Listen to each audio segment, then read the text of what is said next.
semuanya, perkenalkan nama saya Maya Isnaini dengan NIM A1S119031R001 semester 4 Program Studi Bimbingan dan Konseling Fakultas Keguruan dan Ilmu Pendidikan Universitas Jambi. Nah, kali ini saya akan membuat video praktek untuk memenuhi tugas mata kuliah Teknik Laboratorium Konseling 2 dengan dosen pengampu Bapak Dr. Andes Akmal Sudja MPD dan Bapak Rulian Yaksa SPD MPD. Nah, di video kali ini saya akan mempraktekkan tentang salah satu teknik di pendekatan psikoanalisa. Nah, sebelumnya saya jelaskan sedikit dulu tentang apa itu pendekatan psikoanalisa. Psikoanalisa adalah sebuah model perkembangan kepribadian, filsafat tentang sifat manusia, dan metode psikoterapi. Di dalam pendekatan psikoanalisa itu ada beberapa teknik. Nah, yang di dalam video ini saya akan mempraktekkan tentang teknik asosiasi bebas. Sebelumnya saya jelaskan sedikit tentang apa itu teknik asosiasi bebas. Nah, teknik asosiasi bebas ini adalah pemanggilan kembali pengalaman masa lalu atau masa lampau yang bersifat traumatik. Nah, di sini saya memberikan kebebasan kepada klien untuk menceritakan atau mengungkapkan segala sesuatunya yang ia pikirkan atau ia rasakan. Bisa bersifat menyenangkan ataupun menyedihkan. Nah, langsung saja ya, kita tonton video prakteknya berikut ini. Selamat menonton!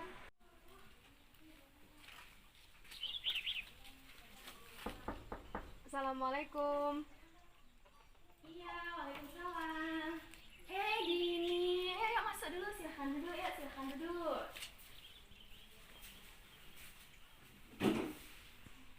Dini, apa kabar? Baik, Bu. Ibu gimana kabarnya? Alhamdulillah, Ibu baik juga. Ngomong-ngomong, kita udah lama nggak ketemu ya? Iya, Bu. Soalnya di rumah terus. Oh, ya kita kan memang satu dusun gitu kan, tapi jarang ketemu. Ini Dini sekarang lagi di sini, lagi libur atau kayak mana ini? Iya, Bu. Udah dari 3 bulan yang lalu. Oh. Dini masih di pondok kan? Masih, Bu. Masih lanjut. Oh, sekarang udah SMP atau SMA nih? SMA kelas 2. Oh ya. Ini Dini tadi kesini sama siapa tadi? Sendiri, Bu. Langsung dari rumah langsung ke sini. Oh, dari rumah langsung ke sini. Sendirian? Iya, Bu. Oh, berani berarti sendirian. Nggak lupa kan sama rumah ibu kan? Nggak, Kita Bu. kita udah lama gak ketemu kan? Tadi sebelumnya kesini udah makan apa belum? Sudah, Bu. Sudah makan. Ibu gimana? Oh, alhamdulillah ibu juga sudah makan.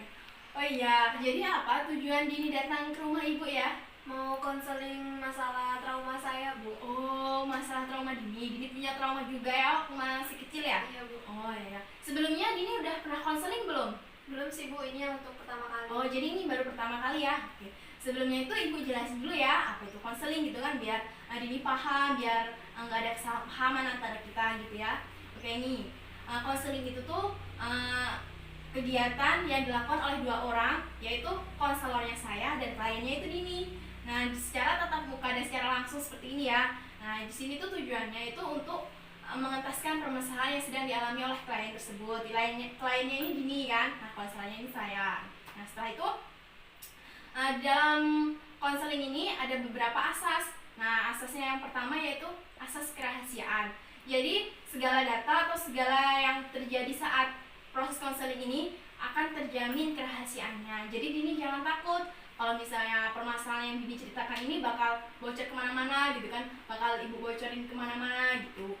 Jadi, Dini percaya sama ibu kalau segala yang Dini ceritakan bakal terjamin kerahasiaannya. Jadi ini benar terjamin kan, Bu? Maksudnya nggak bakal bocor kemana-mana? Ya, pasti ini akan terjamin kerahasiaannya kan, karena ini sudah menjadi kewajiban ibu kan untuk menjaga kerahasiaan segala data, segala yang terjadi, pokoknya segala yang diceritakan oleh klien pada saat proses konseling. Nah, selanjutnya yaitu ada azas kesukarelaan. Nah, di sini klien itu datang kepada ibu tuh secara sukarela gitu, maksudnya tuh secara kemauan sendiri tanpa paksaan dari pihak manapun. Nah, sebelumnya ibu mau nanya, Dini kesini secara sukarela atau ada paksaan nih? Sukarela, Bu. Nggak ada paksaan. Oh ya, alhamdulillah ada secara sukarela gitu ya. Nah, selanjutnya yaitu ada azas keterbukaan. Di sini si klien itu hendaklah terbuka kan atas segala permasalahan yang ia hadapi gitu. Dia tuh hendaklah terbuka sama klien gitu, sama konselor. alangkah baiknya jika tidak ada yang ditutup-tutupi, karena kalau misalnya ada permasalahan yang ditutup-tutupi itu bisa mengganggu proses konseling kita gitu. Nanti jadi susah mau mencari jalan keluarnya seperti itu kan.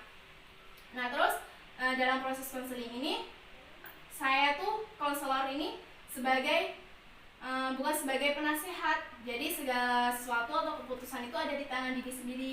Ibu di sini hanya memberikan alternatif gitu kan. Nah, selebihnya Dini yang memikirkan mau mengambil alternatif yang mana seperti itu. Jadi pengambilan keputusan itu ada di tangan Dini sepenuhnya seperti itu. Nah, terus manfaatnya dari setelah konseling ini kan diharapkan ada perubahan pada diri pribadi Dini gitu kan, dan dapat terentaskannya permasalahan yang sedang Dini alami seperti itu. Nah sebelumnya ibu tekankan lagi ya kan, dalam proses konseling ini azas kerahasiaan itu sangat penting gitu pokoknya kan. Pokoknya segala sesuatu yang Dini ceritakan sama ibu ini bakal terjamin kerahasiaannya, jadi Dini jangan takut ya. Terus juga pengambilan keputusan itu sepenuhnya ada di tangan klien. Ibu nggak nentuin Dini mau yang alternatif yang mana gitu kan, jadi Dini memilih sendiri dan mengambil keputusan sendiri. Sebelumnya kita adakan kontrak dulu nih ya, mau konseling yang berapa menit gitu, yang berapa waktu untuk sesi pertama konseling, karena ini kan baru pertama konseling kan ini kan. Oke, jadi ibu jelasin dulu. Di sini tuh sesi pertama konseling itu tuh tidak lebih dari 1 jam yang efektifnya. Soalnya kalau misalnya lebih dari 1 jam atau hingga berjam-jam itu kan nggak efektif gitu kan, bisa nggak fokus antara konselor klien gitu. Cuman kalau misalnya kliennya minta waktunya berjam-jam, oke, konselor siap, karena itu semua keputusan ada di tangan klien. Nah ini ibu mau nanya dulu, untuk konseling pertama ini Dini mau waktu yang berapa menit ya? Kita coba yang 30 menit aja dulu Bu. Oh iya, jadi kita coba dulu yang 30 menit ya. Nanti kalau misalnya kurang puas atau ada yang belum terselesaikan, nanti bisa kita tambah waktu ya. Oke. Oh ya, sebelumnya ini Dini mau cerita masalah apa ya?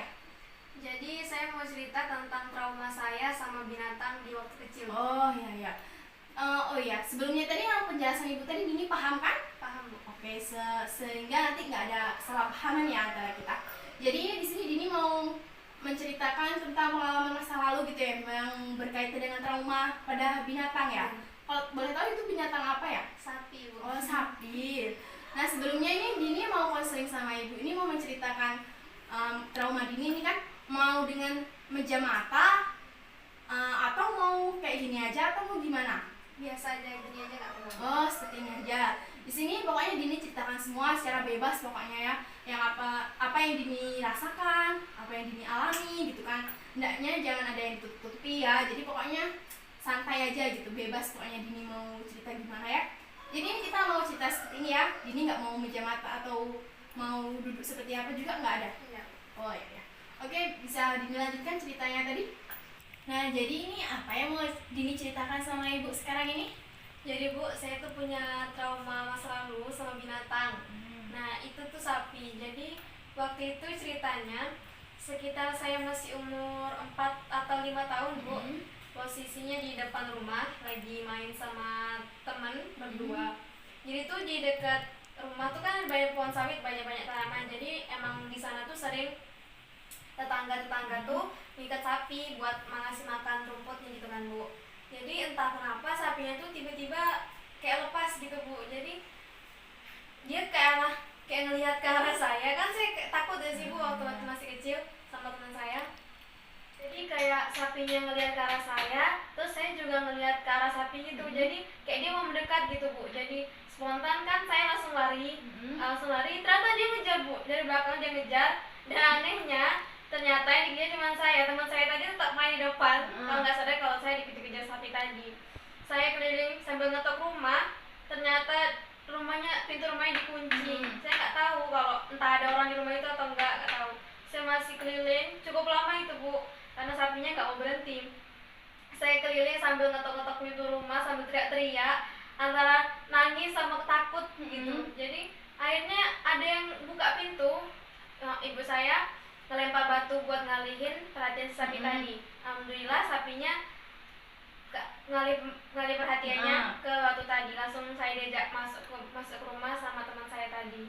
Oh, jadi tuh ceritanya tuh di sapinya tuh ngejar Dini gitu kan, tapi temen Dini enggak gitu kan. Terus Dini tuh mau masuk rumah, tapi ternyata rumahnya dikunci. Jadi Dini keliling-keliling rumah gitu kan. Terus nggak lama kemudian ada yang mengalihkan perhatian si sapi tadi kan, ternyata itu ibu Dini gitu, dan ibu Dini membukakan pintu Dini, terus Dini masuk ke rumah gitu kan.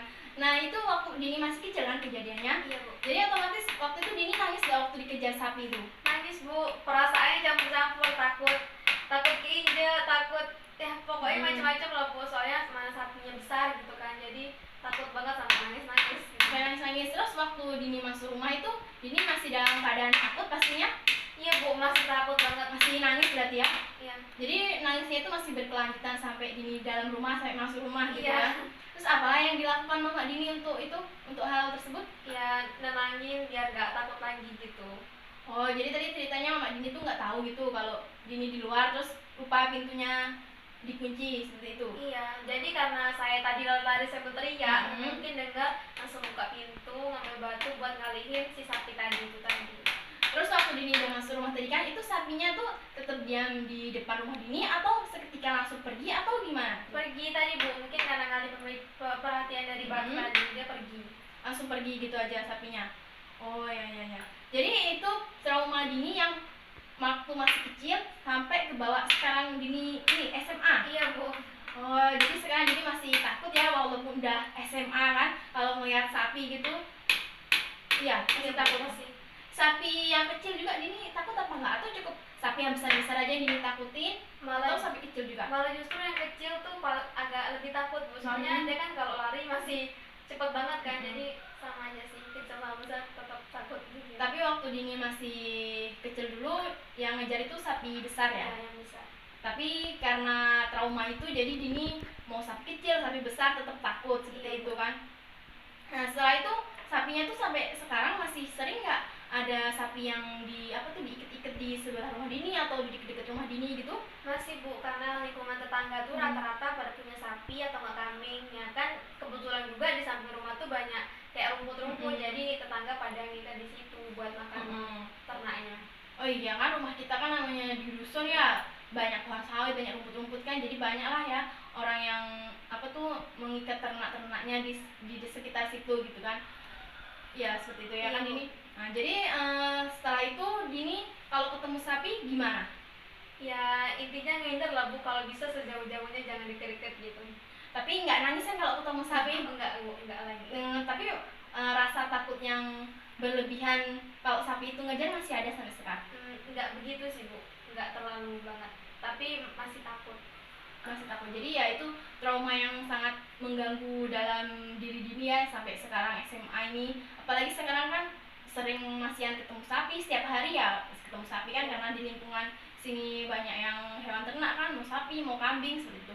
Nah kalau misalnya untuk hewan yang lain misalnya kayak kambing itu Dini nggak takut atau tetap terbayang-bayang kalau kambing itu sapi dan bakal ngejar Dini gitu? Ya sama aja sih bu, ya pokoknya hewan yang kayak semacam-macam itulah bu, takut aja kalau bakal kejadian yang sama kayak yang dulu gitu. Jadi kalau sama kambing juga Dini takut? Takut tapi nggak setakut sama sapi. Jadi intinya kayak hewan-hewan yang berkaki 4 bertanduk gitu ya. Jadi Dini takut karena sifat trauma itu yang waktu masih kecil, kejadian masih kecil itu masih kebawa sampai sekarang ini ya. Iya bu. Terus apa yang ingin Dini ceritakan lagi di pengalaman masa lalu Dini tentang trauma sapi ini? Jadi saya mau ngilangin rasa trauma dari masa lalu itu bu, soalnya sangat ganggu banget gitu. Kalau saya ketemu sapi pasti saya lalu terbayang-bayang gitu. Apalagi emang di kondisi lingkungan kan banyak yang pelihara sapi, kambing gitu. Jadi apalagi kalau empat ketemu di jalan, posisi kita lagi naik motor gitu kan, itu takutnya jadi double bu, antara nanti saya mau miris ini sapinya datang gitu. Jadi kan kadang sore itu bu, saya dari mana atau mau kemana gitu, orang baru pulang abis kayak ngebala sapi gitu, jadi kan pas-pasan sapinya banyak gitu, jadi saya takut antara mau berhenti atau enggak, jadi saya mending minggir dulu biar enggak berurusan sama sapi lagi gitu. Jadi ini sangat mengganggu hari-hari Dini ya, karena rasa takut, trauma gitu kan sama sapi ya kan? Iya bu, jadi ganggu banget, apalagi kalau mau ke rumah disuruh ke warung atau kemana ada sapi, harus pikir 2 kali bu mau keluar gitu kan, takut bakal kejadian lagi gitu. Oh ya, jadi kalau untuk saat ini biasanya hal apa yang dilakukan gitu untuk mengantisipasi atau untuk meredam rasa-rasa trauma dini gitu? Ya kalau untuk sekarang sih cuman sekedar ngehindar dikit lah bu, jaga jarak antara sapinya gitu, biar nggak takut. Jadi agak kayak misalnya dia di sini kita nyari jalan lain gitu, biar nggak pas-pasan sama sapinya itu tadi. Tapi kejadian trauma yang dikejar sapi ini kan itu terjadi memang waktu diri masih kecil aja atau ada beberapa kali terjadi gitu? Alhamdulillah sih cuma sekali waktu masih kecil itu bu, tapi ya itu traumanya sampai sekarang gitu. Karena masih kecil kan, masih takut, jadi rasa trauma, rasa ketakutannya itu sampai ke bawah sekarang gitu ya, pokoknya sampai terbayang-bayang dan sangat mengganggu hari-hari gini gitu ya. Iya bu, ganggu banget. Apalagi kalau kita punya aktivitas di luar kan, ada sapi ganggu banget. Apalagi sangat sering ketemu sapi ya. Banget, sering banget bu. Hampir tiap hari bu. Tiap waktu bisa ketemu, soalnya emang banyak banget yang punya sapi di lingkungan sini. Terus untuk yang bukan menggembala deh, untuk yang ngikat sapi di samping-samping rumah Dini itu atau di belakang rumah Dini itu masih banyak? Masih sih bu, sama di samping rumah, karena emang rumputnya di situ kan segar-segar kan hijau, jadi emang banyak yang nitipin di situ.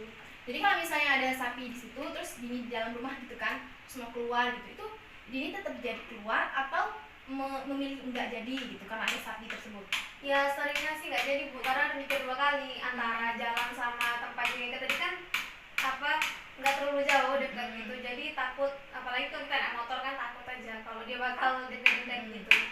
Jadi pokoknya masih terbayang-bayang sampai sekarang gitu ya kalau sapi itu bakal ngejar Dini gitu, bakal terjadi lagi kejadian di masa kecil Dini gitu kan? Iya bu, jadi walaupun kayak sapinya biasa aja, kita kan tetap berpikiran kayak bakal kejadian kayak dulu nggak ya, dia bakal lepas lagi nggak ya gitu, jadi masih takut lah.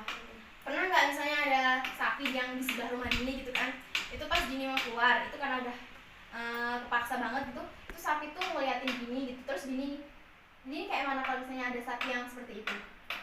Ya milih buat nggak keluar rumah sih bu, buat nggak, kalau nggak kepepet banget tuh nggak bakal keluar rumah kalau emang sapi itu lagi kondisinya gitu. Jadi kalau misalnya ada sapi terus di sebelah rumah Dini tuh kan, Dini tuh ceritanya lagi mau pergi gitu, terus sapi tuh ngeliatin Dini gitu, terus Dini tuh nggak jadi pergi, tapi kamu lebih milih masuk rumah lagi seperti itu?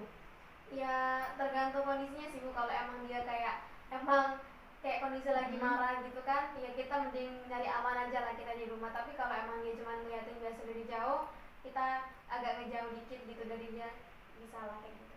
Berarti ini sangat mengganggu aktivitas Dini banget ya, sangat mengganggu perasaan Dini juga ya kan, rasa ketakutan ya, ini termasuk kayak ketakutan yang berlebihan juga kan sama sapi karena trauma yang dulu kan. Iya bu, Karena karena trauma yang dulu, jadi sekarang sapi diem aja Dini takut ya kan, jadi ini sangat mengganggu pastinya, mana sering ketemu sapi di sekitar kan. iya bu, ganggu banget sih kalau sama aktivitas. Jadi kita kayak kalau di luar rumah ada sapi gitu, jadi nggak luas buat ngapa-ngapain gitu. Kalau bayang-bayang takut bakal kejadian lagi, jadi kejadian yang dulu tuh kayak langsung masuk dari kota, kita bayangin lagi gitu.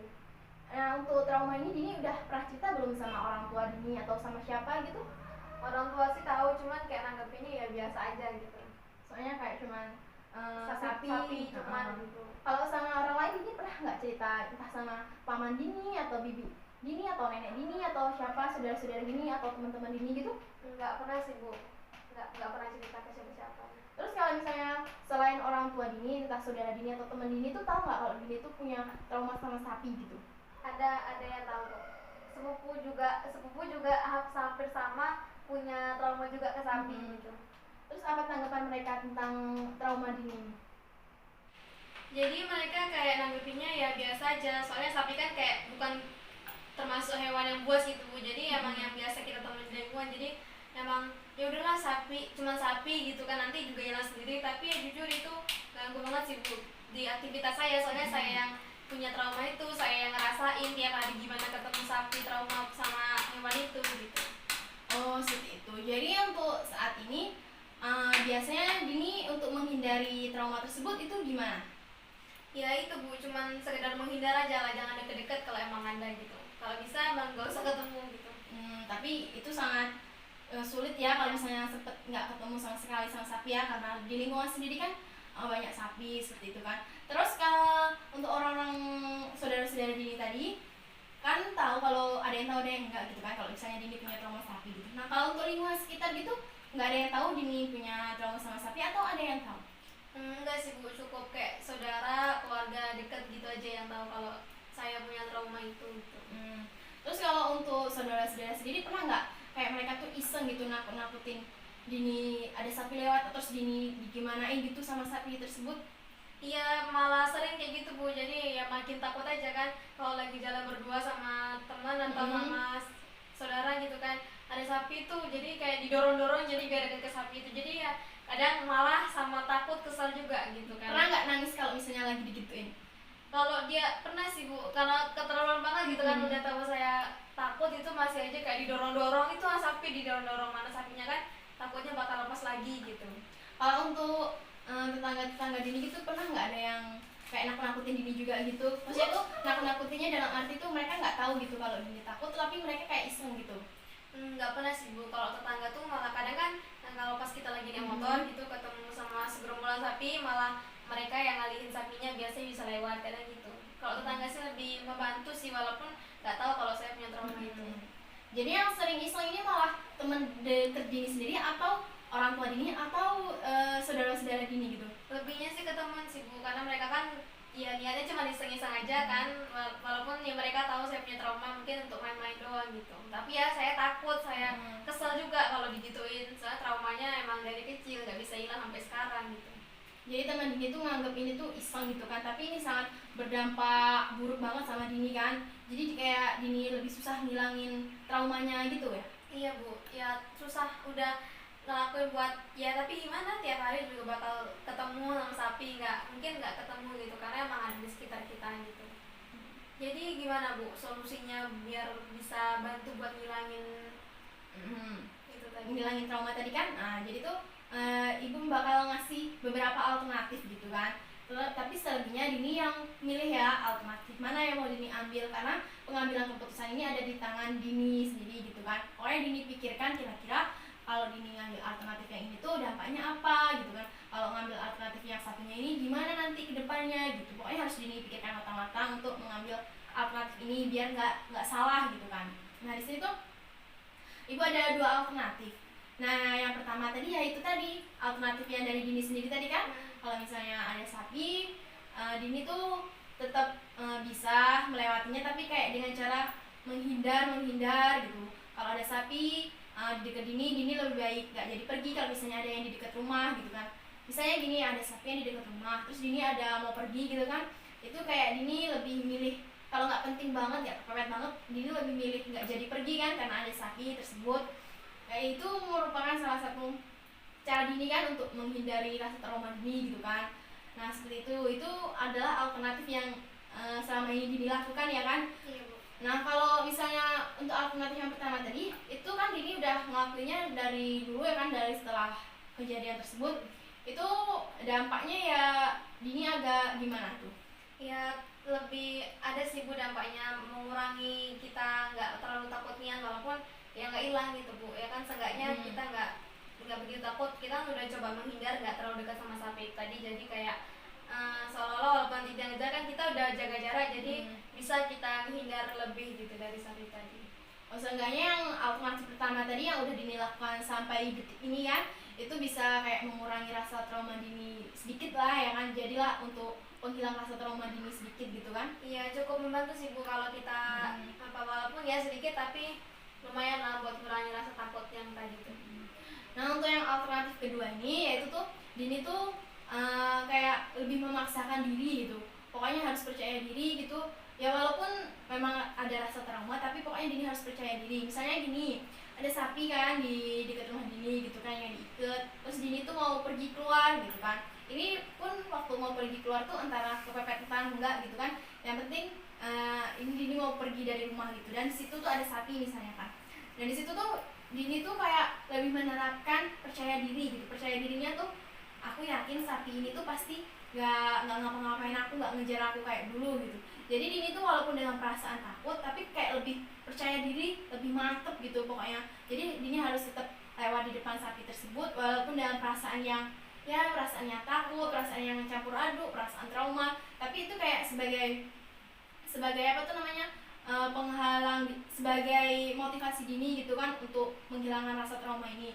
Mungkin dengan Dini seperti itu lebih menekankan kepada kepercayaan diri Dini gitu kan, bahwa sapi itu gak bakal ngapa-ngapain aku gitu. Kalau misalnya itu Dini lakukan sesering mungkin, itu kan bisa kayak membuat Dini terbiasa gitu kan, dan bisa hilang trauma itu gitu kan. Jadi Dini nggak trauma lagi sama sapi. Jadi kalau misalnya Dini udah keseringan yang tadi tuh kan kayak lebih menanamkan kepercayaan diri gitu kan, itu nanti kan jadi Dini udah kebiasaan, terus udah biasa aja gitu ada sapi gitu. Nah itu mungkin dampaknya sendiri untuk Dini, jadi kan Dini bisa sedikit demi sedikit hilang rasa traumanya, terus lama kelamaan menjadi kebiasaan dan rasa trauma itu bisa hilang gitu kan. Nah jadi antara kedua alternatif tadi itu Dini kira-kira yang udah Dini pikirkan gitu matang-matang, itu Dini mau milih alternatif yang satu atau yang kedua gitu menurut hati Dini sendiri ya, kemampuan Dini gitu.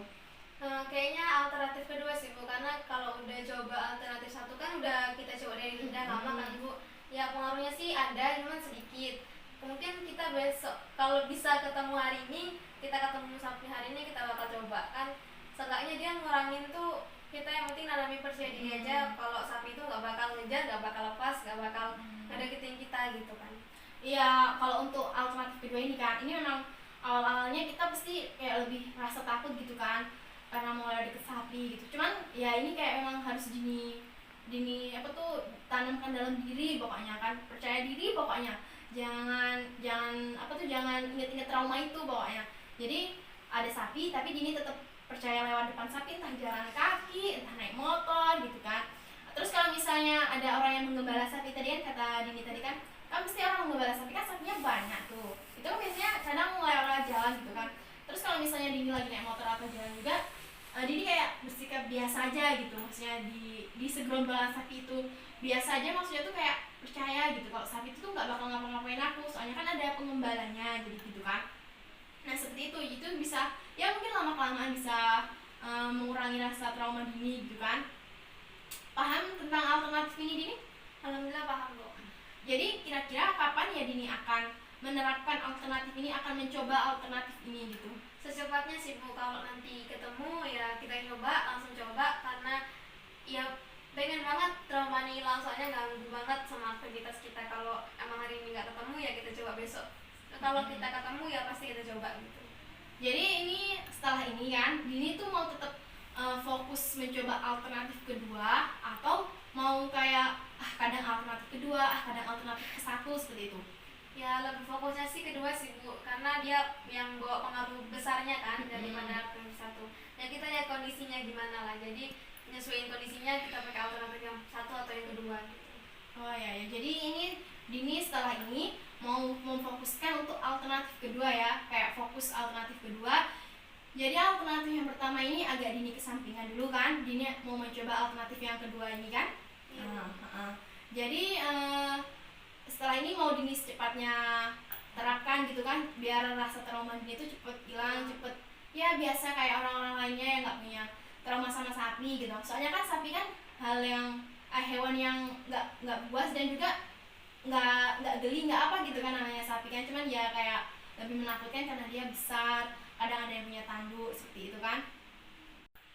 Iya Bu, jadi saya udah yakin bakal untuk nyoba ke alternatif yang kedua tadi. Oh ya, jadi ini udah fix banget ya sama alternatif yang kedua tadi ini ya? Iya Bu. Oke, nah Ibu yakin Dini pasti bisa untuk menghilangkan rasa trauma Dini gitu kan, untuk menanamkan rasa percaya Dini bahwa Dini tuh bakal nggak takut lagi sama sapi. Dini bakal mencoba yang alternatif kedua tadi itu kan. Pokoknya saya yakin Dini pasti bisa melewati ini dan bisa kayak kawan-kawan yang lain gitu, gak punya trauma sama sapi. Nah seperti itu kan, pokoknya percaya diri aja, Dini pasti bisa melewati ini kan. Ibu yakin Dini pasti bisa. Nah untuk konseling kali ini gimana Dini? Dikira sudah cukup atau belum? Alhamdulillah cukup Bu. Sudah cukup berarti ya untuk konseling yang pertama ini ya. Sudah cukup puas kan Dini? Alhamdulillah puas banget Bu sama solusinya. Sama solusinya, sama alternatifnya ini ya. Jadi Dini bisa langsung terapin gitu kan. Pokoknya kalau misalnya Dini ada masalah lain atau masalah trauma ini belum selesai, Dini bisa langsung hubungi ibu aja, nanti kita atur jadwal lagi kapan kita akan melakukan konseling lagi seperti itu. Jadi jangan sungkan-sungkan kalau misalnya mau menghubungi ibu gitu kan, mau konseling lagi sama ibu dengan senang hati bakal menerima, bakal menunggu kedatangan Dini seperti itu. Oke Dini? Iya Bu, senang juga bertemu sama Ibu. Kalau begitu saya pamit dulu Bu. Oh ya Dini, kalau gitu. Terima kasih ya Bu. Iya sama-sama. Nah, jadi itu tadi video praktek tentang bagaimana teknik asosiasi bebas itu dilaksanakan. Nah, di sini saya mohon maaf jika ada kesalahan dan kekurangan. Saya akhiri. Wassalamualaikum warahmatullahi wabarakatuh. Semoga bermanfaat.